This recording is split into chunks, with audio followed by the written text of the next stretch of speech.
9월 8일 금요일 마감 브리핑 영상 시작하겠습니다. 주말에 일이 있어서 늦은 시간에 영상을 찍게 되었네요.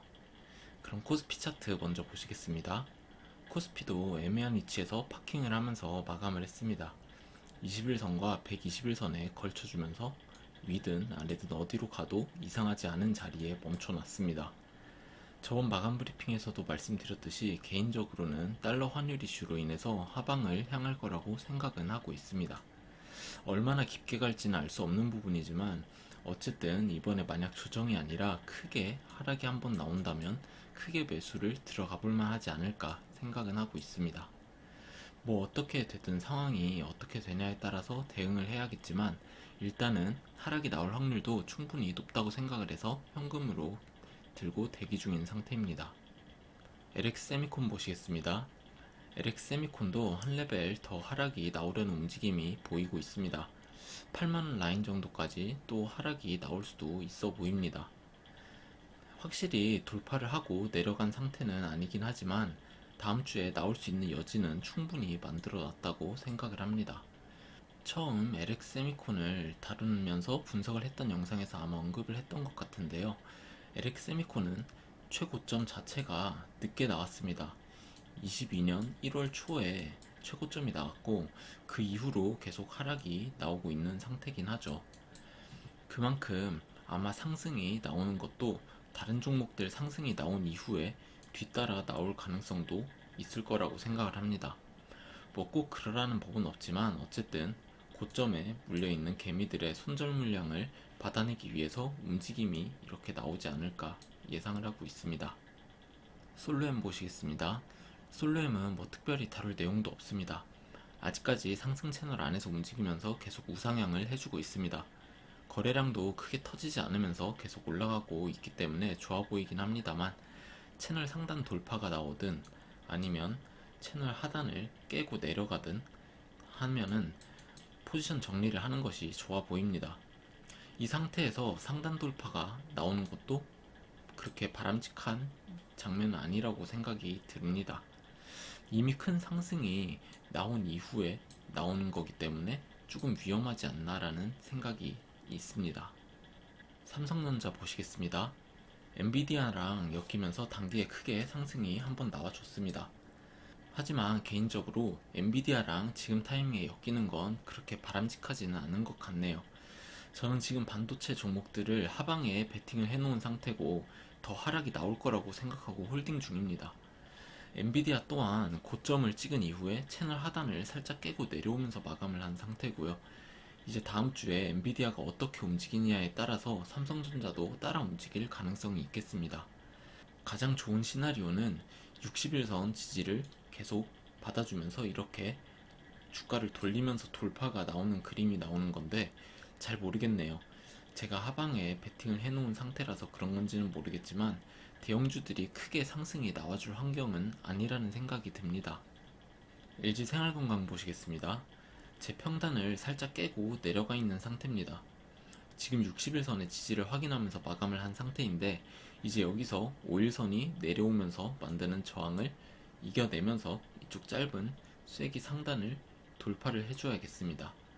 보통 쐐기를 만들다가 올라가기 직전에는 쐐기 하단을 찍고 돌파가 나오는 것보다 쐐기 중단에서 지지를 받다가 돌파가 나오는 그림이 더 익숙한 느낌이라서 그런 그림이 나와주기를 기다리고 있습니다. 만약에 이쪽 하단을 또 깨고 내려가는 그림이라면 아래 저점을 찍는 것을 확인을 하고 크게 매수를 들어가 볼 계획입니다. 코스닥 차트 보겠습니다. 다행히도 에코프로가 하락세로 접어들었지만 코스닥 지수는 빠지지 않고 버텨주고 있습니다. 바이오 섹터로도 자금이 조금씩 들어간 걸로 보이고요. 코스피와는 달리 코스닥은 아직 하락세로 접어들려는 모습조차 보여주지 않고 있습니다. 이쪽 추세선이 121선과 지금 겹쳐있는 상태인데요. 만약에 이쪽 추세선을 깨고 내려가는 하락이 나온다면 그때부터는 조금 조심해야 되지 않을까 생각이 됩니다. 깨졌다고 해도 바로 하락이 나오진 않을 거고 대충 이런 식으로 반등이 나왔다가 하락이 나온다면 그때부터는 조금 조심을 해야 되지 않을까 생각이 됩니다. 일단 지금까지는 계속 저점을 높여가면서 올라가는 모양이기 때문에 아직까지는 크게 걱정을 안 해도 되는 상태라고 생각이 됩니다. 에코프로 보시겠습니다. 에코프로는 일단 하락세로 접어든 모습이긴 합니다. 돌파 이후에 리테스트를 했지만 버텨주지 못하면서 쐐기 아래로 내려가 있는 상태입니다. 금요일에 말아 올리면서 살짝 양봉으로 마감을 해줬는데 이제는 하락 중 리테스트 타이밍이 아닐까 싶네요. 물론 뭐 갑자기 또 매수세가 들어오면서 돌파가 나와줄 수도 있겠지만 확률은 그다지 높지 않다고 생각하고요. 이쪽 세게 하단 추세선 리테스트를 갔다가 내려가는 게 일반적이라고 볼 수 있겠습니다. 보유하고 계신 분들께서는 조심하시면 좋을 것 같고 저는 아마 에코프로는 앞으로 약 1년간은 매수할 일이 없을 것 같습니다. APTC 보시겠습니다. 이전에 APTC를 마지막으로 다룬 마감 브리핑에서 끝난 것 같아 보인다고 말씀을 드렸었는데 끝난 것 같긴 하네요. 반등이 나온다고 하더라도 최대로 많이 올라가 봐야 60일선 정도까지가 아닐까 생각이 됩니다. 만약에 진짜 상승으로 전환이 된다 하더라도 위에 물려있는 투자자들의 물량을 아래에서 최대한 받아서 악성 매물을 줄일 시간이 필요하기 때문에 정말 큰 호재가 터지면서 대형 매수세를 끌고 오는 게 아니라면 꽤나 오랜 시간을 아래에서 기게 될 것 같네요. 뭐 이런 건 다 제 개인적인 의견일 뿐이고 어떻게 될지는 시간이 지나가 봐야 정확히 알 수 있을 것 같습니다. 제넥신 보시겠습니다. 저번 영상에서 제가 단기 내에 추세 전환하는 그림이 나와주지 않으면 어려울 것 같다고 말씀을 드렸었는데요. 일단은 이쪽 하단에서 브레이크를 걸어준 상태입니다. 이제 이쪽 채널 상단에 다시 한번 트라이를 갈 것 같은데요.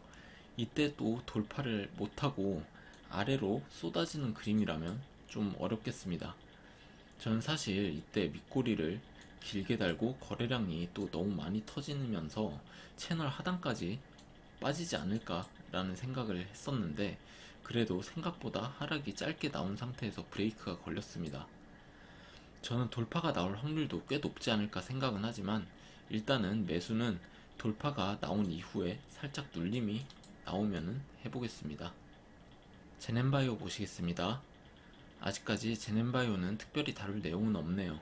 계속 이쪽 라인에서 횡보를 하는 중이고 500원 라인을 강하게 깨고 내려가면 다시 하락 추세로 전환이 될 그림입니다.